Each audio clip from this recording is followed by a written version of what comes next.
ദൈവത്തിന് സ്തുതി. പ്രഭാത കിരണത്തിലേക്ക് സ്നേഹവന്ദനം. ഭാഗം 2178.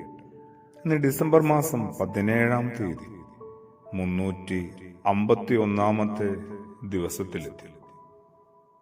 യൗസേപ്പ് ഉറക്കമുണർന്നു. കർത്താവിന്റെ ദൂതൻ കൽപ്പിച്ചതുപോലെ ചെയ്തു. ഭാര്യയെ ചേർത്തുകൊണ്ടു. അങ്ങനെയാണ് സുവിശേഷത്തിൽ രേഖപ്പെടുത്തിയിരിക്കുന്നത്.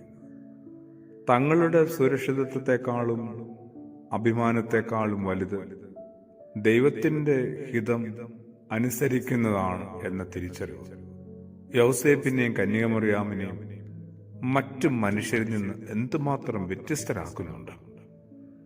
അങ്ങനെയുള്ള ആളുകളിൽ കൂടിയാണ് ദൈവത്തിന്റെ രക്ഷാപദ്ധതി അവിടുന്ന് പൂർത്തിയാക്കുന്നത്, നടപ്പിൽ വരുത്തുന്നത്. കർത്താവിന്റെ ദൂതൻ കൽപ്പിച്ചതുപോലെ ചെയ്തു. ഭാര്യയെ ചേർത്തുകൊണ്ടു. അങ്ങനെയാണ് യൗസേപ്പിനെ കുറിച്ച് സാക്ഷ്യപ്പെടുത്തുന്നത്. മറിയാമിനെ കുറിച്ചോ, ഇതാ ഞാൻ കർത്താവിന്റെ ദാസി, അവിടുത്തെ വാക്കുപോലെ എന്നിൽ ഭവിക്കട്ടെ. അങ്ങനെ കന്യകമറിയാമിനെ കുറിച്ചും തിരുവചനം പറയുന്നു.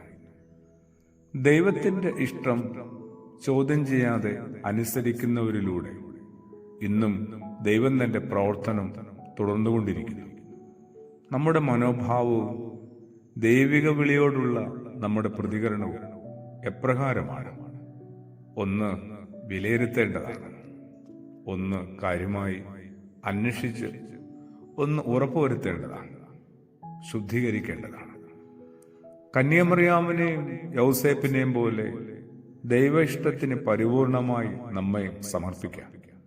തിരുജനന പെരുന്നാളിലേക്കുള്ള നമ്മൾ ഓരോരുത്തരുടെയും ഓരോ ദിന യാത്രയും ഇതിന് നമ്മളെ കുറെ കൂടി പാകപ്പെടുത്തുന്നതിനാണ്.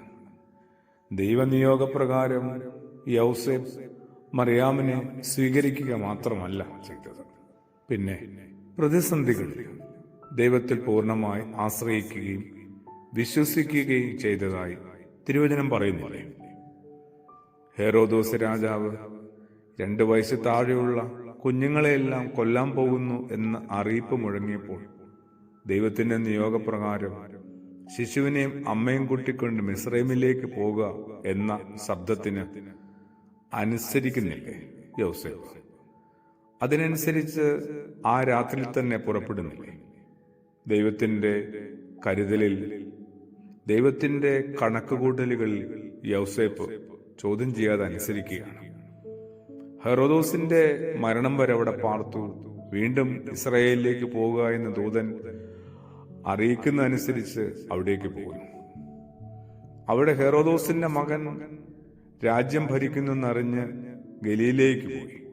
അവിടെയെല്ലാം ഒരു അഭയാർത്ഥിയായി അമ്മയെയും ശിശുവിനെയും കൊണ്ട് യാത്ര ചെയ്ത യൗസേപ്പ് ദൈവവിശ്വാസത്തിന്റെ ഉത്തമ മാതൃകയാണ്. ഈ പിതാവിനെ നമുക്ക് കുറെ കൂടി ജീവിതത്തോട് ചേർത്ത് പിടിക്കാം. പരിഭവങ്ങളും പരാതികളും ഒന്നുമില്ലാതെ പരിമിതികൾക്കൊത്ത് സംതൃപ്തി കണ്ടെത്താനായിട്ട്, ദൈവത്തിന്റെ നിയോഗം, ദൈവം നിശ്ചയിക്കുന്ന ഓരോ കാര്യങ്ങളും പൂർത്തീകരിക്കാനായിട്ട് നമുക്കും പ്രാർത്ഥിച്ച് ഒരുങ്ങാം. ആമേൻ.